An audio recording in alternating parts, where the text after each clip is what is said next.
Mwari ndaakuchema kwamuri. Ndakadzingwa ndikavengwa nehama. Nyangwe nepabasa vakandidzinga zvandaironga nekubata zvese vakanditorera. But chandaziva muriko Mwari unotonga nekururama. Hamundisiye ndakadaro. Ndibvisei pa level yemabhodhoro mundipewo tsime rangu. Ndibvisei pa level rekuroja mundipewo nestand yangu. Ndibvisei pa level rekuroja mundipewo pangu pekugara. Let us begin to pray. Father, we thank you for your word. We thank you for your grace. The God of Ishmael. The God of Ishmael. Makamurangarira babari mugwenga. Makazarura meso a Hagai. Wakaona tsime remvura.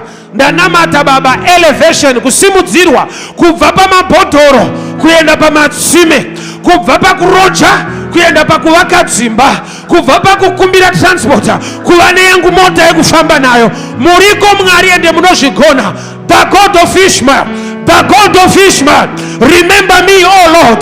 The God of Ishmael, remember me, oh Lord. Ndakaberekwa pabarika, ndiri reject Mwari, handina nyangwe kufunda, asi chandinoziva munosimudza marombe mubva muguruva. Zviratidzei Mwari muupenyu hwangu.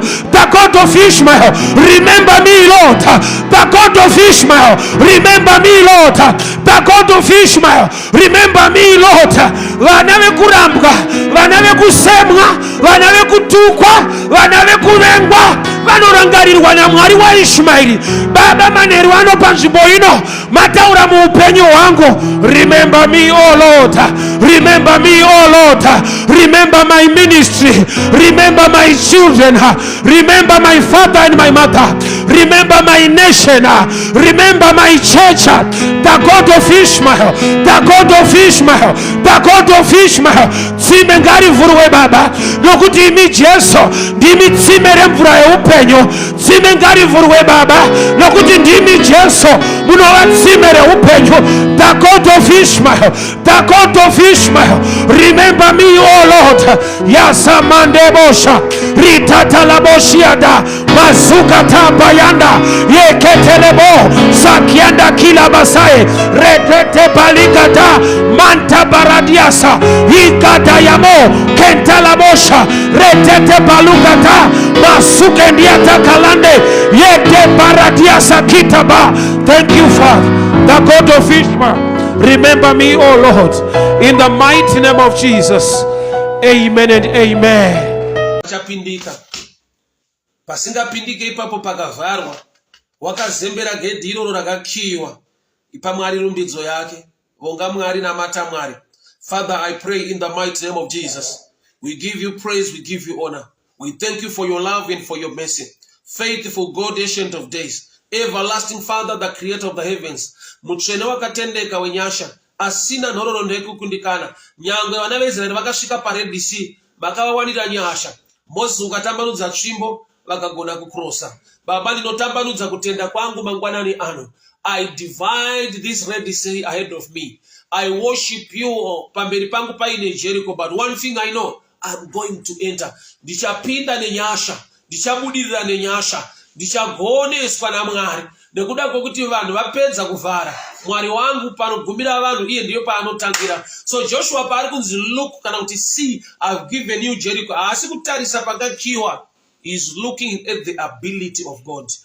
Ukaziva Mwari wako, ukaziva simba rake, ukaziva nyasha dzake, through his word, nhororondo yake chiva nekuandastenda uko. He is the same yesterday, today and forever. Haasi more powerful than before, kana kuti aimbova powerful than today. He is the same yesterday, today and forever. So whatever you are facing, worship him, give him praise, give him honor. Don't look at the challenge. Challenge waiona zvapera, ngairegere iyo kupinda mumind mako. Chanoda lichipinde mumind mako, inyaya kumuziva nhororondo yake. Hana nhororondo yekukundikana.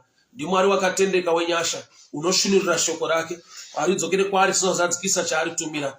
Unadzo nyasha uye une nzira zhinji sekuti upenyu hwako uvandudzike uendeke. So chinoita kuti uwoshipe nawo, chinoita kuti umurumbidze ipo pakakiwa, is your knowledge concerning him. He is faithful, he is mighty, He is awesome. No matter what you are facing today, give him all the praise. Give him all the glory. Why? He is the same. Kana akarumbidzwa masvingo akadona. Shoko richiti he is the same yesterday, today, and forever. That same worship can bring a change into your life. Formula iyo ichiri kushanda. For he is the same yesterday, today, and forever. Father, I thank you for speaking to us. Father, I thank you for your word. Andichatarisa pakakiwa. Ndakutarisa imi Mwari. Mune ability yekukunda every blockage inorongwa nemunhu. Baba, ndikunamata muupenyu vana venyu mangwanani ano. Kune zvakawanda zvakakiwa muupenyu wavo. Zvikakiwa neshamwari nehama. Zvikakiwa nemweya yechina. Chandinoziva Mwari wangu, amunyadzise. Muri Mwari wezvokwadi. Yemi kana marumbidzwa mukaburukira panzvimbo. Wherever there is the Spirit of God, there is liberty. I speak blessing, protection, favor upon the viewers in the mighty name of Jesus. Amen and amen. God bless you, God bless you, God bless you, God bless you. Itirwanyasha Mwari vakuropafadzei, Mwari vakugonesei, mutungamiriri pamabasa munobata vanorwara, ndinotara kuporeswa. I minister healing upon your life this morning. Zvimaflu zvese zviriko izvi Mwari ngavakupe kundiso, Mwari ngavakupe nyasha, poreswa, simbiswa. Ndiri kurayira urwere iko zvino. I minister healing right now. Shoko rinoti nemavanga aJesu takaporeswa.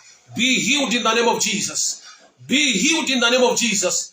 Ndinorayira urwere kudzikama iko zvino. I speak blessing, protection and favor upon your life. In the mighty name of Jesus. Pabasa rako simudzirwa. Pabasa rako ropafadzwa. Muri yako ngaichengetwe munyasha. Mwari ngavakuvhumbamire vakugonese. Muzita raJesu Kristu Nazareta. Amen and amen. Happy to see you guys. May the good Lord continue to protect you and bless you. Mwari vakuitire nyasha. Mwari vakuropafadzei. Mwari vakuchengetei. Mwari vakugonese.